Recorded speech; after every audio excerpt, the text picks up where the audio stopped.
La culture québécoise sous influence. Dans une chronique publiée il y a environ 2 mois, je proposais certaines impressions sur les influences françaises et américaines que l'on retrouve dans la culture québécoise. J'y présentais une québécité partagée entre une fascination pour la culture savante, plutôt française, et l'appropriation de la culture populaire, franchement américaine. Le sens de la mémoire longue, française, et la quête d'un espace étendu, américain. La valorisation de personnages actifs et parfois rebelles, tout à fait américains, mais rattrapés par la fatalité, toute française. Pour illustrer mon propos, j'utiliserai ici, sur un mode léger, 2 exemples tirés de notre univers médiatique québécois contemporain.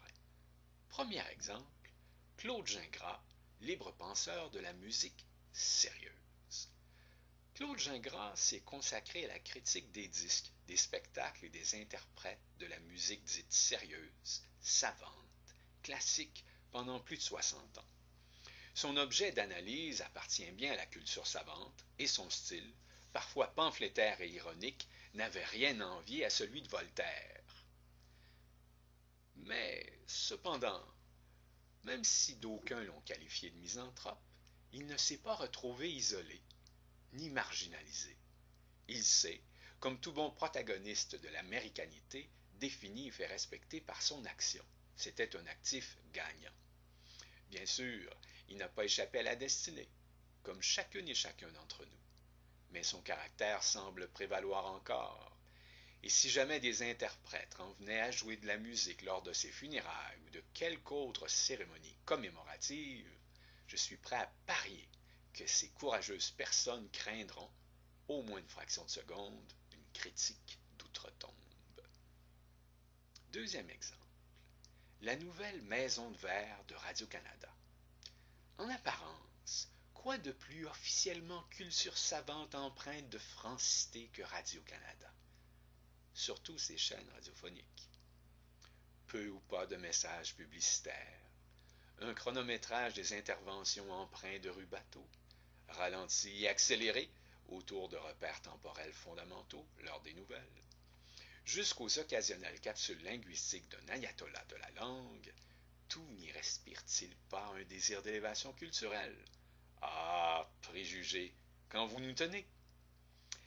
Je verrais plutôt dans de nombreuses mises en scène radio-canadiennes de puissants indices d'américanité, de références conscientes ou inconscientes à la culture, populaire ou savante, de notre continent.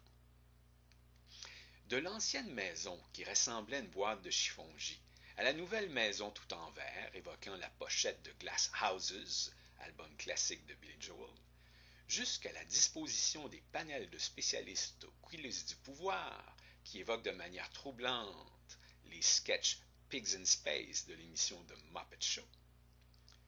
Que de clins d'œil à la culture américaine. Ici, la prudence élémentaire m'empêche cependant d'identifier trop clairement des parallèles entre Kermit la grenouille, le docteur Strangepork, Beeper, le laborantin un peu gourd, l'ineffable Miss Piggy, et l'un ou l'une ou l'autre des vaillants protagonistes de cette émission.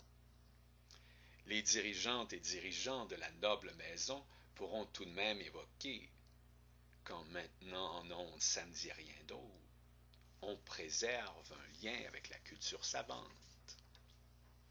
Les jeux de verbal, les chassés croisés de calembours faussement désordonnés, tout ceci pourrait bien évoquer Marivaux.